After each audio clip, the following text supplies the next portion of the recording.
تو یہ تو بعد میں صورتیں آئی تھی نا، اللہ کے نبی پر پہلے جادو ہو گیا تھا اور بعد میں اللہ کے نبی صلی اللہ علیہ وسلم کو یہ صورتیں دی گئی تھی کہ یہ پڑھو، یہ پڑھتے گئے، گرے جادو کی کھلتی چلی گئی۔ تو پھر اس کے بعد ہمیں پتہ چل گیا کہ اب کسی پر جادو اس وقت تک نہیں ہو سکتا جب تک وہ یہ 3 صورتیں صبح، شام اور رات کو پڑھتا رہے گا۔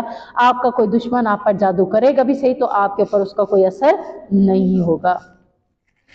جادو کے اثر کو ظاہر کرنے کے لیے بھی جادو نہیں کیا جا سکتا۔ آپ کو پتہ چلا جادو ہوا پڑا ہے، آپ جاتے ہیں فلاں کالے جادو کے پاس، اب میرے اوپر جادو ہوا پڑا ہے، تم کو اسی جادو کے ساتھ اس جادو کو ختم کر دو، تو یہ بھی نہیں کر سکتے۔ اس کے لیے بہترین طریقہ کیا ہے؟ یہی 3 صورتیں۔ آپ صلی اللہ علیہ وسلم نے کسی سے بھی کسی نے نشرہ جادو کے علاج کے لیے شرکیہ منتر پڑھنے کے بارے میں پوچھا تو آپ نے فرمایا یہ شیطانی کام ہے۔ یعنی کوئی آپ کا جادو کا علاج کرنا چاہتا ہے اور اس کے اوپر پڑھتا ہے یا علی یا فلاں اللہ کے علاوہ کسی اور کے نام لیتا ہے، یہ کیا ہے؟ شرکیہ باتیں۔ اگر اس طرح سے کوئی کرتا ہے تو پھر یہ کیا ہے؟ شیطانی کام میں سے ہے اور آپ نے ان کاموں سے اجتناب کرنا ہے۔ وَمِن شَرِّ حَاسِدٍ إِذَا حَسَدَ، اور حسد کرنے والے کے شر سے جب وہ حسد کرے۔ حسد کیا ہے؟ سب سے پہلے یہ ہے کہ کسی کے پاس آپ نے خوبصورت سا پین دیکھا ہے، آپ کے پاس نہیں ہے، اس کے پاس کیوں ہے؟ اس کے پاس بھی نہیں ہونا چاہیے۔ دل میں یہ خیال آئے گا کہ اس کے پاس بھی یہ چیز نہیں ہو۔ یعنی حسد کیا ہے؟ اصل میں حسد بہت بری چیز ہے اور اس کے بارے میں نبی کریم صلی اللہ علیہ وسلم نے کیا فرمایا کہ آپس میں ایک دوسرے سے حسد نہ کرو۔ ہمارا حسد کرنے کا مقصد کیا ہوتا ہے کہ دوسرے کے پاس یہ جو اچھائی ہے یہ نہ رہے۔ ہم اس کا کوئی اچھی چیز دیکھ کر دل میں کیا، اس کے پاس کیوں آ گئی ہے، میرے پاس کیوں نہیں آئی؟ اسی کو کیا کہتے ہیں؟ حسد۔ باجی نے اس کو کہا ہے، مجھے کیوں نہیں کہا؟ باجی اس کو انعام دے رہی ہے، مجھے کیوں نہیں دے رہے؟ یہ کیا ہے؟ حسد ہے۔ اس نے کچھ ایسا کیا تو اس کو مل رہا ہے، اگر آج اسے ملا ہے تو کل آپ وہی کام کریں تاکہ آپ کو بھی وہ چیز ملے۔ امی نے اس کو دی ہے، مجھے نہیں دی، اب کیا ہے؟ یہ بھی حسد ہے۔ آپ وہی کام کریں جو امی نے اس کو کرنے پر دیا ہے تو آپ کو وہ مل جائے گی۔ حسد کرنے سے کیا ہوگا؟ وہ تو بری چیز تھی، آپ نے غلط کام کر دیا، بجائے اس کے آپ نے کیا کرنا ہے؟ وہی کام کرنا ہے تاکہ آپ کی امی آپ کو بھی وہ چیز دے سکیں۔ اب حسد کے بارے میں کیا ہے کہ کسی کی نعمت کا مقصد کیا ہوتا ہے؟ چھین لینا۔ اس نے اتنا بڑا گھر بنا لیا، ہم نے نہیں بنایا، اب یہ اس کے وہاں پہ جا کر اس کو مبارکباد نہیں دی بلکہ حسد لے کر آ گیا دل میں۔ اب وہ بیچارے کے اوپر اتنی نظر لگی کہ اس کو وہ گھر راس ہی نہیں آیا۔ تو کسی کی اچھی چیز دیکھ کر آپ کو کیا پڑھنے کا حکم ہے؟ اگر آپ نے ماشاءاللہ نہیں پڑھا تو حسد کیا، ہائے اس کے پاس تو بڑی خوبصورت، ہائے جو ہے نا یہ نظر لگ جاتی ہے۔ ہائے نہیں کہنا آپ لوگوں نے، یہ آپ اگر کسی کی بھی کسی اچھی چیز کو، ہائے تمہارے پاس تو اتنا پیارا سوٹ ہے، ہائے کہنا اس کو نظر لگے، اس کا سوٹ خراب ہو سکتا ہے یا اس کو پہننا نصیب بھی نہیں ہو سکتا۔ یعنی آپ کی نظر جو ہے نا دوسرے کے لیے نقصان دہ کا باعث بن جاتی ہے۔ آپ اچھی نظر سے دیکھیں گے تو پھر کیا ہوگا؟ اس کے لیے فائدے کے باعث۔ آپ بری نظر سے دیکھ رہے ہیں، حسد کیا ہے؟ بری چیز ہے، یہ بری نظر بن جاتی ہے۔ تو اپنی نظروں کو اچھی چیزوں کے ساتھ رکھنا ہے، یعنی اپنی خواہش کو پورا کرنے کے لیے کوئی عملی قدم اٹھائے اور کسی قسم کی شرارت کرے تو اللہ تعالیٰ نے اس کی شرارت سے پناہ طلب کرنے کا حکم دیا کہ کسی حسد کرنے والے کے حسد سے بھی پناہ مانگو۔ جب ہم یہ سورت پڑھیں گے ڈیلی تو پھر کیا ہوگا؟ کوئی ہم پر حسد کر رہا ہوگا، اس کے شر سے بھی ہمیں کیا مل جائے گی؟ پناہ مل۔ اب وہ کرتا رہے حسد، جتنا مرضی ہائے ہوئی کرتا رہے، لیکن میں نے کیا پڑھی ہوئی ہے؟ یہ سورت، اور میں نے اپنے رب سے اس کے لیے شر سے پناہ مانگی ہے تو اللہ مجھے پناہ دے دے گا۔ اب حسد میں کیا آتا ہے؟ اصل میں رشک۔ اس کے پاس ہے میرے پاس کیوں نہیں ہے، یہ کیا ہے؟ رشک۔ رشک آنا میں 2 چیزیں، یعنی رشک کے بارے میں آتا ہے کہ صرف 2 لوگوں پر رشک کیا جا سکتا ہے۔ نمبر 1 وہ کہ جسے اللہ تعالیٰ نے قرآن پاک کا علم دیا ہو، وہ خوبصورت انداز میں قرآن پڑھتا ہو یا خوبصورت انداز میں قرآن کو سکھاتا ہو تو اس کے اوپر رشک کیا جا سکتا ہے، اللہ مجھے بھی ایسا بنا دے، یعنی یہ رشک کیا جا سکتا ہے۔ اور دوسرا کس کے اوپر؟ جسے اللہ تعالیٰ نے مال دیا ہو، وہ اللہ کے راستے میں ادھر بھی دے رہا ہے، ادھر بھی دے رہا ہے، ادھر بھی دے رہا ہے، اس کے اوپر بھی رشک کر سکتے ہیں کہ اللہ مجھے بھی مال دیتا، میں بھی ہر جگہ پر خرچ کرتا۔ کتنے لوگوں پر رشک کیا جا سکتا ہے؟ 2 لوگوں پر۔ ایک جسے اللہ نے قرآن کا علم دیا ہے اس کے اوپر رشک کیا جا سکتا ہے، اور ایک وہ جسے اللہ نے مال دیا ہے اور وہ اللہ کے راستے میں خرچ کر رہا ہے۔ مال بھی دیا ہے لیکن وہ اللہ کے راستے میں خرچ کر رہا ہے، تو اس کے اوپر رشک کر سکتے ہیں کہ اللہ نے اس کو اتنا دیا، اس نے مسجد بنوا لی، اللہ مجھے بھی دیتا میں بھی مسجد بنواتا، یہ رشک کیا جا سکتا ہے، اسے حسد نہیں کہیں گے، ٹھیک ہے نا، حسد منع ہے، کسی کی اچھی چیز کو دیکھ کے حسد ہے نا، لیکن رشک میں دو چیزوں کے اوپر رشک، کہ اس کے پاس قرآن کا علم ہے میرے پاس کیوں نہیں ہے، آپ کو بھی سیکھنا چاہیے، اور اس کے پاس مال ہے یہ اللہ کے راستے میں دے کر مسجد بنوا رہا ہے تو میرے پاس بھی ہونا چاہیے، تو ان دو چیزوں کے اوپر آپ کو رشک کی، ان دو لوگوں پر رشک کیا جا سکتا ہے۔ سبحانک اللہم و بحمدک اشہد ان لا الہ الا انت استغفرک و اتوب الیک۔